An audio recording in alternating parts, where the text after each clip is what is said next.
School అని చెప్తాను, తీసేస్తారా మీరు?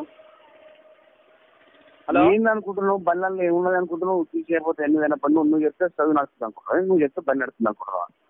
అంటే అట్లా అనుకుంటాను మీరు? ఏం తెలుసు? కోట్ల పైసలు తీసుకొని చేప తెచ్చి పెడుతున్నాను తెలుసా? అట్లానా? అంటే పని పెట్టి మా దగ్గర నుంచి తెలుసుకోండా? నీకు ఏం తెలుసా బళ్ళ సంగతి? నిన్న మొన్న పొలగానివి, నీకు ఏం తెలుసు? ఎవరు? నాది 18 years ఎక్స్పీరియన్స్ నాది టీచింగ్ ఫీల్డ్. ఎక్స్పీరియన్స్ నౌకరు తెచ్చుకో, మరి సాధించు, డిఎస్సి రాయి, గురుకుల స్కూల్ పడ్డాయి, గవి తెచ్చుకో. ఈ ప్రైవేట్ వాళ్ళని ఏం పడాక బంద్ అని పెట్టిన బంధు అంటే మీరు ఏం చేస్తావు? బంధు పెట్టాము, బంధు పెట్టాము, అనగలుగుతారా మీరు? బంధు పెట్టాము, అనగలుగుతారా టీచర్? ఏమనగా నువ్వు చెప్పినావు, మేము అంత బిల్డింగ్ పెట్టినాం, ఫుడ్ సంపాదించినాం. బంగారం అమ్ముకున్నాడు, బంగారం మానసిక శోభ ఇస్తున్నావు. ఏమో జీవో1 ఏం తెలుసు నీకు? జీవోని మీకేం తెలుసు చెప్పండి? నువ్వు నన్ను అడుగు, పోరా నువ్వు పొలగాని జీవో నన్ను అడుగుతున్నావు. పొలగాని కానీ నీకు జీవోలు ఎన్ని జీవోలు ఉన్నాయి తెలియదు నీకు? ఏం మాట్లాడుతున్నావు? మీరు పెద్దలుగా మీరు చెప్పండి. బాగా నీ ఉద్యోగం ఇచ్చే మందవారా అని ఏమనుకుంటున్నావు? తీసేస్తారా? అరే ఎంతసేపు అయ్యా పిసుకుతే పిస్తావు అంతేనా? ఎంత ఏమనుకుంటున్నావు నువ్వు? అంతేనా? అంతేనైంది నువ్వు పెద్ద నువ్వు తుడుంకానువా? ఏమనుకుంటున్నావు? ఏంటి ఆయన? సరే సార్, మేము మంచిగా మాట్లాడు. మేము మంచిగా రెస్పెక్ట్ మాట్లాడుతున్నా, మీరే మాట్లాడుతున్నా అట్లా. ఏం మాట్లాడుతున్నావు? నువ్వేందా నా అప్పులెక్కని తెలుసా నీకు? నువ్వు నన్ను బంధు పెట్టి ఇది పెట్టగా బెదిరిస్తున్నావు. నేను బెదిరిలే సార్. బెదిరించే మనగానివా? నన్ను బెదిరించే మనగానివా నువ్వు? రిక్వెస్ట్ చేసినాం మిమ్మల్ని. చెప్పేటప్పుడు బెదిరిస్తారా? మేము రిక్వెస్ట్ చేసినాం మిమ్మల్ని. ఏం రిక్వెస్ట్? బల్ల ఏమున్నాయని? బల్లాల్లో ఏముంది నీకు తెలుసా? సార్ ఏముంది బల్లాల్లో? నువ్వు చేసే పనులు ఏమున్నది? నీ సార్ జీతం 2 నెలలకి 2 నెలలు 3 నెలలు పడుతుంది జీతం చేయడానికి. అవును, కరెక్ట్ చెప్పింది సార్. నేను ఇస్తుండే చక్కగా నీకు ఇస్తలేడు. కారణం ఏంటి? కరెక్ట్ చెప్పింది సార్, మీరు కూడా కరెక్ట్ చెప్పింది సార్.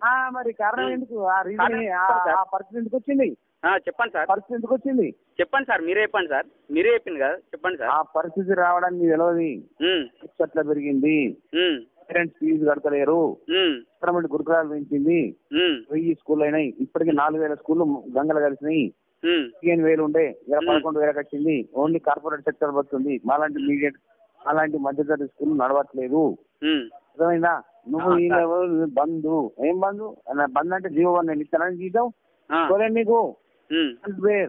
మొత్తం మీరు రోడ్డు మీద పడతారు, మీకు వెళ్తలేదు. ఇలా ఈ బండ్లు మూసుకుంటే మీరు రోడ్డు మీద పడతారు.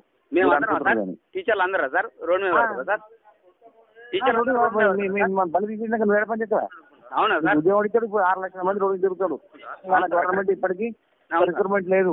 రిక్రూట్మెంట్ లేక రోడ్డు మీద తిరుగుతారు చాలా మంది ఉన్నారు. ఎంతో ఆయన ఉపాధి ఆయన నీకు కరెక్ట్ సార్. గవర్నమెంట్ నడుకోపో. ఈ బడి ఎందుకు పని చేస్తుంది?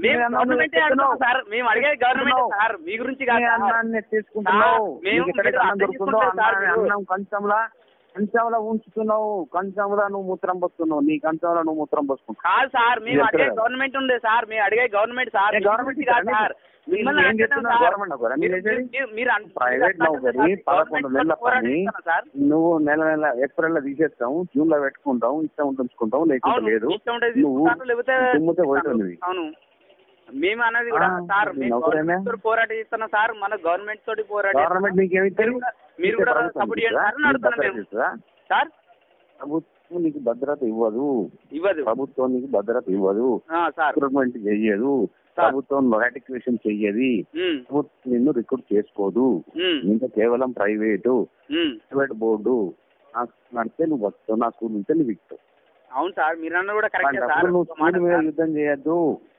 మీరు అన్నది యుద్ధం చేసే ప్రైవేట్ స్కూల్ మీద కాదు సార్. మేము యుద్ధం చేసే ప్రైవేట్ స్కూల్ మీద కాదు సార్.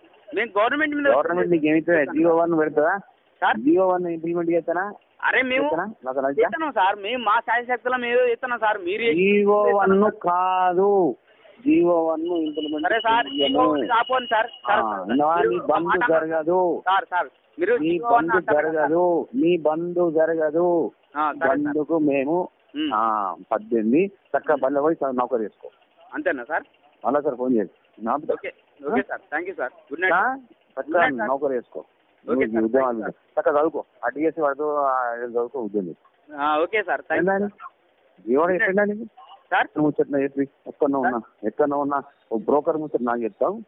బ్రోకర్ ముచ్చట నాకు అర్థం కాలేదు. బ్రోకర్ నువ్వు చెప్తే పర్సన్ బ్రోకర్ బ్రోకర్ బ్రోకర్ ఏం సార్ మీరు నాకు అర్థం కాదు సార్. పని చేసుకుంటాను నువ్వు క్వశ్చన్ ఇస్తా, నా దగ్గర పని చేసి నాకు క్వశ్చన్ ఇస్తాను. మీ క్వశ్చన్ ఎత్తున్నాను సార్, రిక్వెస్ట్ అడిగినా సార్ మిమ్మల్ని. క్వశ్చన్ బంద్ లేదు బంద్ లేదు. ఏం రిక్వెస్ట్ నీకు నాకు ఏం request? Are you question to me, who are you asking to me? మీరు గౌరవ అధ్యక్షులు మీరు ఉన్నారు కాబట్టి మీకు ఒకసారి అధ్యక్షులు బడి బంద్ ఉండదు చెప్తున్నా కదా. నేను ప్రెస్ మీట్ చెప్తాను బడి బంద్ లేదు చెప్తాను. Okay sir, thank you sir. నడితే పో. Thank you sir, thank you sir. దానే ఉంది కానీ థ్యాంక్ యూ సార్.